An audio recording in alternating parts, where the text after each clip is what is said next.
começando mais um Ed Talks, aqui do portal Ed News, e que tem o apoio da produtora Play It Again. No bate-papo de hoje, a gente vai conversar com o Eduardo Prange, ele que é CEO da Zing. É um cara bem novo, cheio de ideias, e a gente vai aproveitar esse bate-papo para aprender um pouco mais, hein, Eduardo? Legal, bom você ter vindo. Pô, prazer imenso, muito obrigado pelo convite, pela oportunidade. Legal. Acompanho o programa e muito legal estar aqui hoje, sentado, compartilhando um pouquinho da nossa visão. Pois é, me conta um pouco da tua história. Você vem do Sul, né? Você está em Porto Alegre, né? Isso, eu sou de Porto Alegre, mas eu fui com 12 anos morar em Blumenau, Santa Catarina. Uma terrinha boa. A terrinha é muito boa e foi onde eu comecei a minha trajetória profissional, né? Em 2007, comecei com... Meu primeiro empreendimento foi uma agência digital lá em Blumenau. Depois a gente fez, em 2010, uma spin-off da nossa agência, que acabou originando a Seeker, que era uma ferramenta de monitoramento de redes sociais, né? E em 2016, quando eu tive a ideia de montar a Zing, eu me associei com 2 gaúchos de Porto Alegre. Então aí eu voltei para minha terra para fazer o projeto acontecer lá. Muito bom. Nesse cenário de revolução digital, como é que você está percebendo essa mudança das estruturas? A gente vê algumas coisas acontecendo, às vezes, de maneira até, vamos dizer assim, não é exagerada, né? Mas são bolhas que vão surgindo em cima desse tema da transformação digital, principalmente no que diz respeito à parte de aculturamento, né? Mas eu acho que isso é super importante, porque de uma certa forma o tema está na pauta de praticamente todo o executivo, de todos os negócios. E a gente acha isso tudo muito interessante, né? Que de uma forma ou de outra, para nós, quanto mais o mercado estiver maduro e preparado para esse tipo de oferta, de solução, mais pronto ele está para enxergar valor no que a gente faz. Sem dúvida. E nesse aspecto também, nós temos um processo ainda em evolução, né, de tecnologia. Nós estamos aí perto do 5G, né, que amplia muito a banda, né, e essa coisa do smartphone na mão de todo mundo. Essa conexão, né, o universo conectado, ele basicamente já está enraizado na nossa sociedade, né, independente da praça mesmo. No Brasil, como um país que é emergente, ele tem já uma boa democratização da informação e da conexão, né? Na medida em que isso acontece, também a gente vai entendendo essas novas tecnologias e vai encontrando caminhos para a gente acompanhar, né? Como é que a gente pode pensar em alguma solução para acoplar junto a essas novas tecnologias e oferecer para o mercado. Então, antigamente, pegando a trajetória, né, a gente falava de fazer lá um site, de fazer um projeto, um sistema. A gente pensava de uma maneira secundária em aquilo rodar também no smartphone, né? Sim. Hoje você já larga pensando no smartphone, né? E aí tu começa a buscar uma forma de adaptação dessas soluções para um relógio, para, enfim, outras aplicações que estão surgindo, que de uma forma ou de outra é a forma como as pessoas estão consumindo informação. Então a gente tem que estar presente nesses pontos de contato aí. E a internet das coisas, né? O tal do IoT, né? Que conecta tudo. Isso deixa rastro para todos os lados, né? É um universo muito fascinante, assim. Apesar de atuar na área de dados, sou um grande entusiasta também como usuário. Acho muito interessante o que a gente está acompanhando, está vivendo. Acho muito interessante também a questão de se discutir, se debater hoje a questão de até onde isso deve ir, né? Questão de legislação e de privacidade. Mas é fascinante, né? O universo que está... tem tecnologia aí que eu não tenho a menor... acredito que não tenho conhecimento de nem 30% do que está acontecendo nesse nosso universo, porque o tempo inteiro está surgindo alguma coisa nova.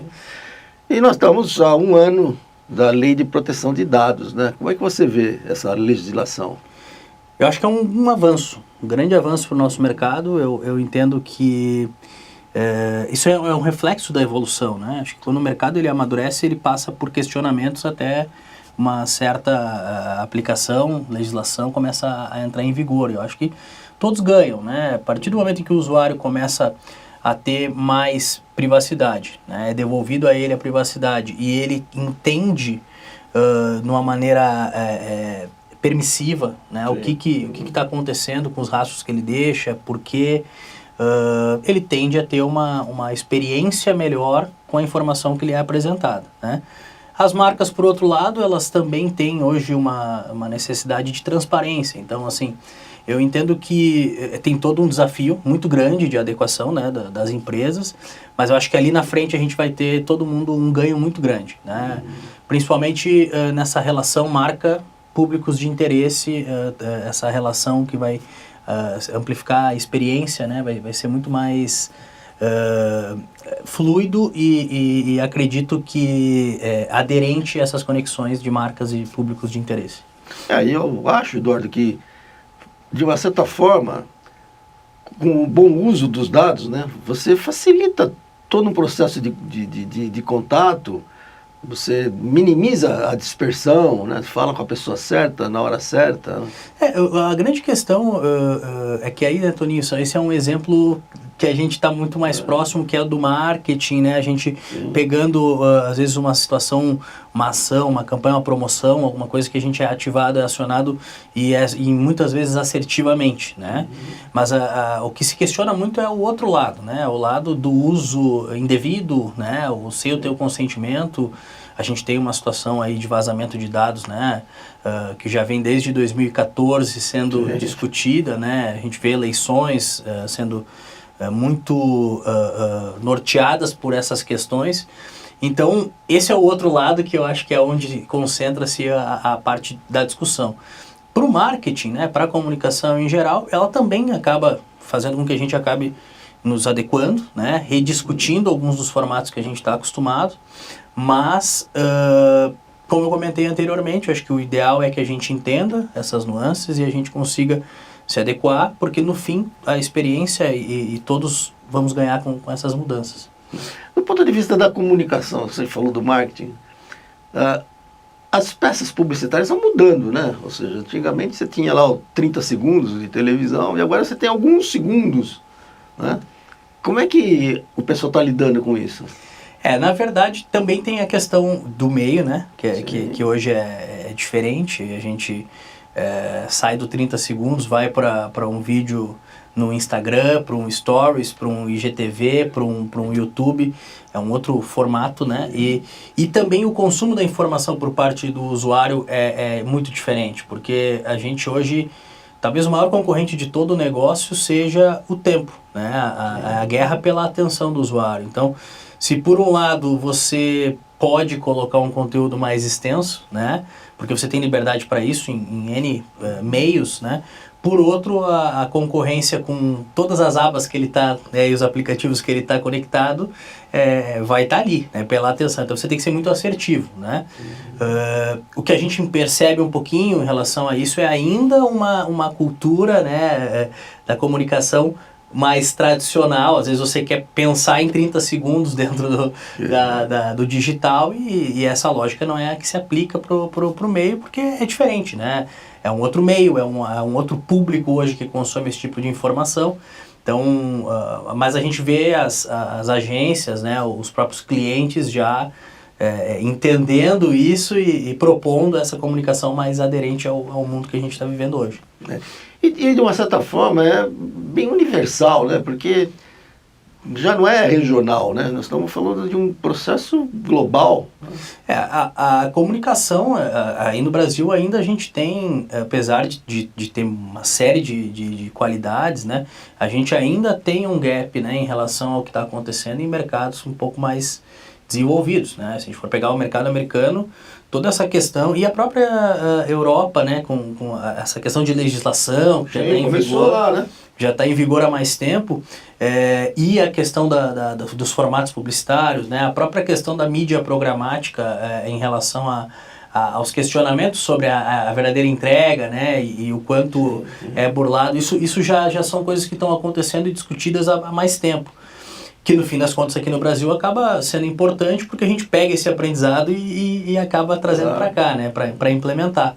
Mas é global, né, isso no mundo inteiro, a gente está cada vez mais próximos de todos os lugares e de todas as pessoas do mundo, né? Verdade. Então, não é um caminho que a gente possa questionar, a gente tem que se adaptar. Sem dúvida. E do ponto de vista da mídia programática que você citou, né? Ela tem uma possibilidade estratégica de reduzir, como eu dizia, a dispersão e aumentar o que a gente chama de ROI, né? O retorno do investimento, né? A mídia programática ela é vamos dizer assim, eu vou chamar de ferramenta, né? Não é a melhor nomenclatura, poderosíssima, né? Pela possibilidade de muito rapidamente te apresentar algum tipo de conteúdo nos formatos programáticos, aí vai desde banner, vai a conteúdo recomendado, formato de vídeo, então essa publicidade que hoje está mais aderente. A questão principal que se questiona muito é em relação à experiência do usuário, né? Porque a gente acaba muitas vezes sendo bombardeado por algum tipo de conteúdo, né? De marca. E eu brinco que assim, poxa, se a gente pudesse apertar um botão, né? Do tipo, olha só, eu já comprei este produto que você não para de me oferecer, eu não quero mais esse. Esse é um problema sério, né? Porque é um equívoco, né? Se você tem a capacidade de conhecer bem as pessoas, né?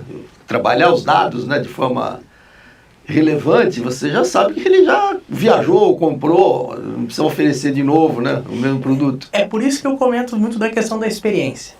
Eu entendo que o penso ele é muito assim, né? Por parte tanto das empresas, das próprias agências, ele ainda é muito para performance e não se tem esse desfecho, né? Então, você tem um ROI, beleza? Mas você precisa considerar que muitas vezes o que era um remédio num dado momento vira um veneno, né? Então assim, legal, você me ajudou, você me apresentou uma ótima oferta, uma grande solução, mas eu já fiz o que eu tinha para fazer com isso, agora está começando a ficar ruim a minha experiência com isso, né? Fora o fato de que é muito comum, a gente vive isso, a gente também é usuário de internet, é quando você comprou, né, por uma sugestão da programática, e depois, 1-2 semanas depois, aparece a mesma coisa por um preço muito menor. Aí tu diz, muito ruim, né? Aí você se sente lesado duplamente. Para de me bombardear com isso e ainda tá me mostrando uma coisa que agora tá melhor, né? Mas eu acho que isso tudo são coisas que estão sendo discutidas e no final também a parte da lei de proteção de dados, ela vai fazer exigir essa adequação do opt-in, né? Assim, do usuário querer ser comunicado sobre determinados tipos de conteúdo e tal. Então, acredito que essa experiência vai ser melhorada, né, nessa relação aí que a gente está falando. Com certeza. Puxa vida. Ficou contente desse bate-papo? Queria te agradecer, Eduardo, pela oportunidade. Eu que agradeço, Solim. Prazer. Deixa um recado pro pessoal. Poxa, pessoal que quiser conhecer o nosso trabalho da Zing, vai ser um prazer, né? Plataforma de Big Data para marketing e comunicação, então a gente trabalha com captura de diferentes bases de dados e a ideia é justamente fazer com que o nosso cliente tome decisões muito mais assertivas com o que esses dados que estão aí disponíveis permitem, né? A gente a sair um pouquinho daquela ideia de só fazer as coisas pelo feeling, pelo lado criativo, e trazer evidências para a tomada de decisão do cliente. Então, fica o convite, né? A Zing é uma plataforma de Big Data para comunicação e marketing. Vai ser um prazer. Excelente. Um mercado fantástico. Esse mercado de dados, eu sou apaixonado por ele. Sou suspeito para falar. Muito legal. Batemos um bom papo com o Eduardo Prange, ele que é CEO da Zing, e que trabalha de uma forma bem estratégica, esse momento novo, né, de lidar com dados, né? Afinal de contas, como o pessoal diz, o novo petróleo são os dados, né? Não é isso? É isso mesmo. Legal. Queria convidar vocês para o próximo bate-papo e lembrar que a gente tem apoio da produtora Play It Again. Até lá.